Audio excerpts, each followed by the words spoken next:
Let's go!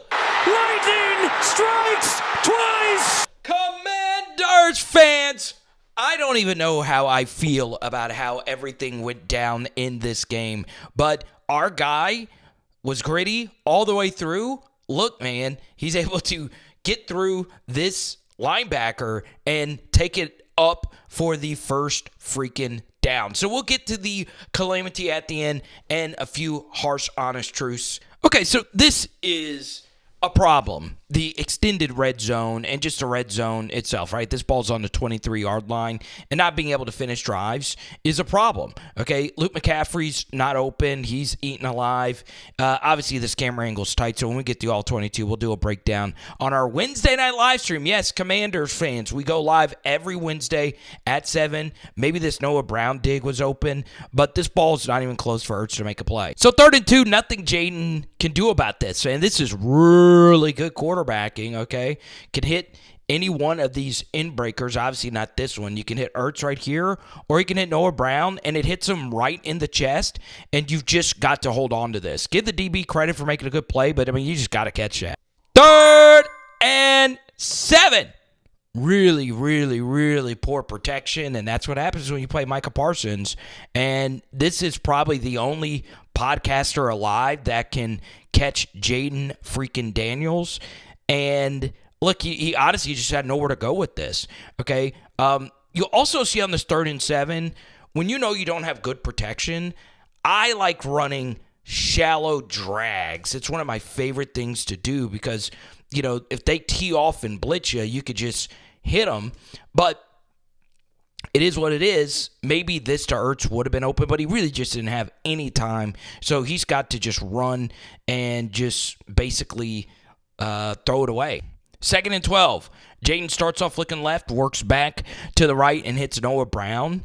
Good cross-field throw.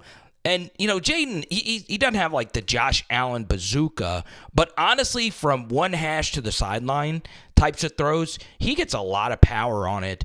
You know, going back to his LSU days, really good throw. Jayden throws a really accurate ball down the sideline, but man, I'm not sure if this one should have ever been ripped. Once again, I like shallow in-breakers on 3rd and medium, and they go to it, right? So this to Austin Ekeler is picking up a first down and a lot more. This to De'Ami Brown's actually picking up a decent amount because we know Jordan Lewis can't tackle, and he decides to throw the sideline ball. It's Jayden's, honestly, going back to his college days, it's his favorite throw, and the DB just has Noah Brown just torn up here, and Noah does a good job breaking it up. We get to an INT, and it's not on Jayden. It hits B-Rob right in the hands. The worst thing to run a screen against is a stunt, right? So a stunt is when a defensive lineman peels around another defensive lineman and they replace each other, right? So this end is stunning around here, and the bad thing about a stunt is the end or the defensive lineman could see an offensive lineman releasing or the running back releasing, and it's really hard to pick it up, right? It's better to run screens versus non-stunts, but there's no way you're going to know. And still, this hits B-Rob in the hands, and the lineman is able to pick it off. Okay, 3rd and Reston. Look, this was a brutal Cliff Kingsbury half. I mean, honestly, we were just out-schemed. And, you know, so much was made about Dan Quinn going up against his old team. They did a really, really, really good job affecting the quick screen game for Washington. So what they decide to do, since it is trips to the left right here, they peel 50 off to guard against any in-breakers or screens or anything like that. So Jayden, you know, like I said, on 3rd and medium, I like running like shallow drags and stuff like that. Jayden doesn't like any of it. And the running back chip actually muddies up this window as well. Y'all, there is nothing open here. Then you have a major protection flaw. You have Luke McCaffrey here blocking Micah Parsons. It's just a losing proposition because what that does is it causes your offensive tackle to overthink. So 6 decides to blitz. He's thinking that the right guard is going to pick up 6 so he can help out with Parsons right here. And the guard, it was a 4-1 slide to the left. And, you never want that, especially if it's a faster player.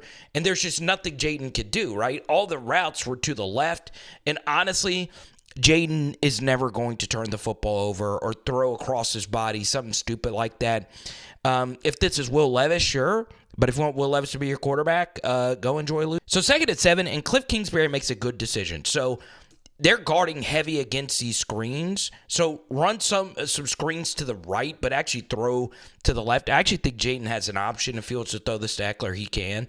Cut blocks across the way. The only thing about cut blocks is you have to make sure that nobody else is blocking the guy being cut, or else it's a 15-yard penalty going the other way. That might just be a college rule. I'm not sure, but I think it's an NFL rule as well. But look at Jayden getting this football to Terry to move the chains. All right, we get to the 2nd and Chevy Chase. Single high safety, you can't see him. So play action fake right here. The blitz pickup here is really good. This is a cross dog blitz that Georgia in the college level has really popularized. And the protection is good. He throws the in-breaker here, or just a stop here to Noah Brown. And you make it 3rd and manageable. What a throw, what a catch. All right, 3rd and 3. And this is where Cliff has just cooked teams all season. This overload to the right side. So you move an offensive tackle to the right side tight end, and the tight end becomes the offensive tackle in theory. Okay, so it's a zone read here, and you're running it away from the strength call. So Dallas is thinking, hey, they're running the football with Ekeler to the right. Instead, they're zone reading to the left. And one thing that helped out, this is one of the Cowboys' most athletic players, Overshown. They had him blitzing on this play, thinking that it was a run to the right, and you're actually zone reading to the left. That's a good pull read right there by Jayden. 99, I think, was supposed to play Jayden. The benefit of having a tight end instead of a tackle here is he's a more athletic player. So in theory, he is a better player to climb to the second level to seal him, and that's a really good job right there by Bates. And now this is why you drafted Ben Sinnott. He actually is just a perfect fit for what Cliff wants to do, because he was a quasi fullback in Kansas State, and look at this block. I mean, this is block of the year for the Commanders. Bang! Get the chalk outline out. Get the caution tape out, because if you give Jayden Daniels the edge, you know he's going to make him pay. Jayden with the red and yellow pandas, baby, or the burgundy and gold pandas, excuse me. Tutty.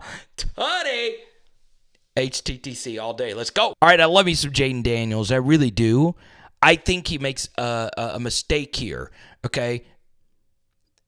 Clear man coverage indicator right here. All right, so there it looks pre-snap that they are playing cover 1, all right? And it's man coverage across the way. So you obviously, at the middle of the field is deoccupied. This is where I really like to have short in-breakers.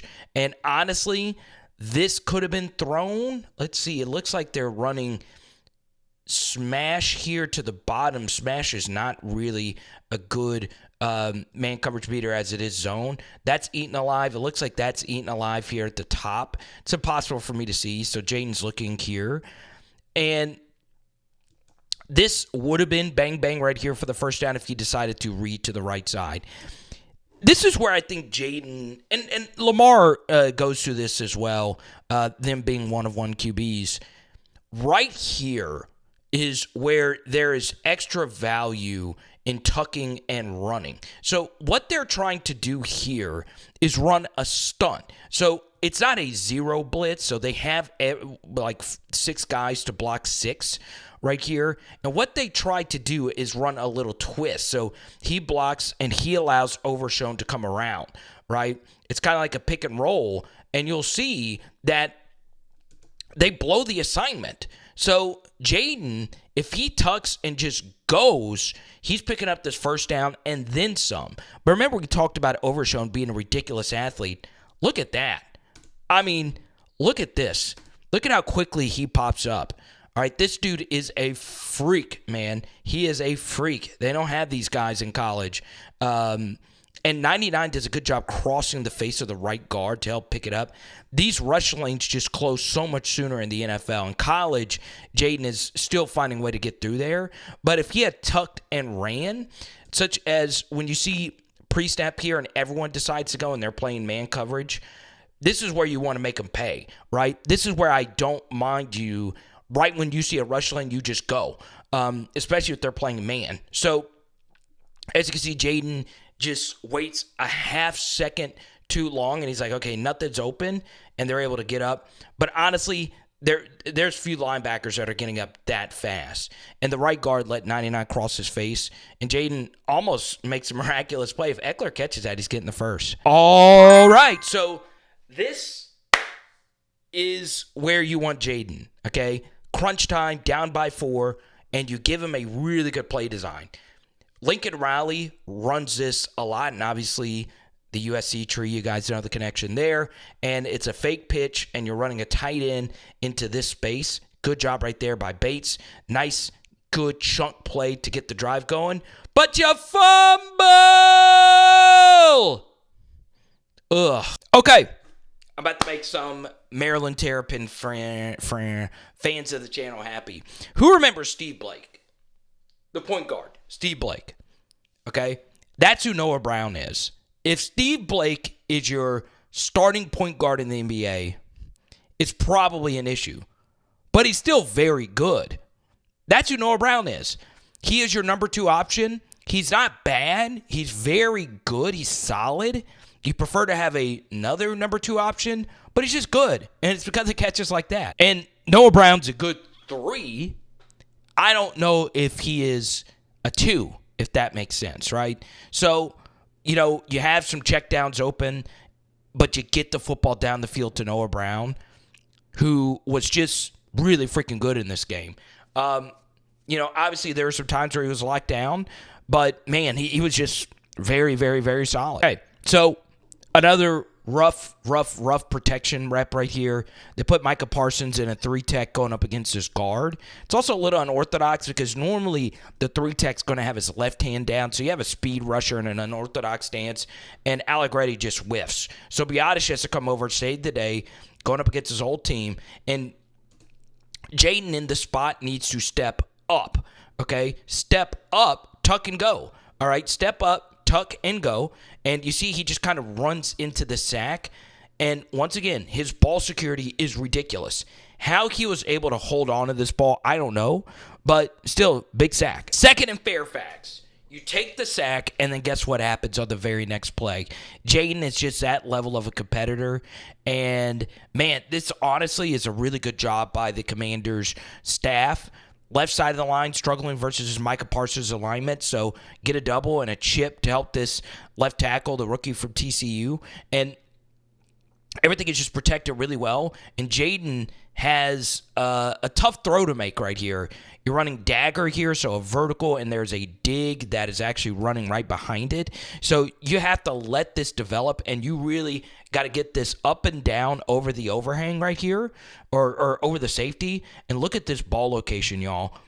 Bang! All right, good catch from De'Ami Brown, and it's a first. And once again, he's probably not going to get into the Hall, but there's not many red zone tight ends better than Zach Ertz, okay? So you're selling like you might be running an out, but watch what he does as his backer. Actually, that's a safety. He cuts back to the inside. Jayden sees it. He's got to throw it high enough for him to make the catch, and bang. Okay, didn't have to throw it high. That's how badly he cooked him. All right, 2-point conversion. You do the overload thing, but remember, it was a zone read to the left, to the weak side. This time you take it to the strong side, and Jayden's like, I'm that guy, so I'm going to make this play. And honestly, take a look at Ben Sinnott and this right side of the line. I understand Bates had the huge fumble, but they blocked really well. And, God, that's a good finish. Good job right there. Good job by Ertz sealing because he knows Jayden likes to bounce. And then Ekeler, ooh, really good block. And Jayden does what Jayden does best. 2-pointer, good. All right, so a lot of calamity happens. We need Jayden to find us through this. Steps up into the pocket, all right? And now you just got to go. Just go. And that's exactly what Jayden does. Could he have thrown this to Ekeler? Sure. All right. But, how much better of a ball carrier is Ekeler than Jayden? Probably not that much. And he's able to get to the sideline and preserve an extra timeout while also picking up all these extra yards. Good stuff. Okay, so you're back in the pocket, and what does Jayden do? Well, you need to get at least in field goal range, and he gets this football here to Zach Ertz, who sits, and boom, you just cut this game to a one-possession game. Good stuff. This, honestly, is just the magic from Jayden. Some guys just have it, and I understand the Commanders are skidding pretty hard right now, but this guy, you honestly have to play it till the final whistle. You could see he kind of thought about tucking and running, and then also he thought about taking this check down, right? But you have no timeouts. You really have to try and get this football down the field, and boy, oh boy, did it work, all right? You're basically at the snap. I know it's cut off here. You're running go, and you're running Terry on a little out and up along the sideline. So you really need these verticals to get vertical, and then you got to have Terry curl around here. Man, the all-22 of this play is going to be absolutely beautiful. Jayden does a good job letting it develop, and look at the touch that he gets on this football, leads him to perfection. Terry is able to catch it and then cut back and house this bad boy. And if any of you are like me and your most owned fantasy players are Jayden Daniels and Terry McLaurin, you feel pretty good that you finally get one of these big stack plays to go in, especially with the game on the line. And I'm going to be honest, you got to go for two. If it's Dak Prescott, it's a little bit different with 20 seconds left to go, but it's Cooper Rush on the opposite sideline. All right, I know Brandon Aubrey, their field goal kicker, has a big leg, so there is a little more defense in kicking this extra point. But honestly, I'm going for two in the win with 20 or less seconds. If it's 30 seconds, yeah, it's a little too much time. Okay, so a lot of you know Dallas decided to do something crazy, which is give Jayden Daniels the ball back on the onside kick recovery, the touchdown scored, and now we are here, okay? So, first off, this is ridiculous that Jayden was able to buy enough time spinning around like this, and now he's just got to chunk this thing, all right? It is a little too far for Jayden to actually get this thing into the end zone, but all things considered, this actually ends up being a good Hail Mary throw. Now, as far as this game is concerned, yes, Jayden, this was not the best game, in particular in the first half, and honestly for a good bit of the third quarter. But, some of this is on Cliff, some of this is on Jayden, but this is just a typical rookie thing as well. So everything is still in front of the Commanders. Obviously, this game really hurts your chances of catching the Eagles. We'll see what happens versus the Rams. But I'm not panicking just yet. I'm just not. And Jayden is just going through a few rough patches here. I still think he's playing well. I still think he's seeing the game well. He's not turning the football over. So let me know what you guys think down below. It is Power Hour NFL. Boom. And tonight we are doing Gumbo. Let's go.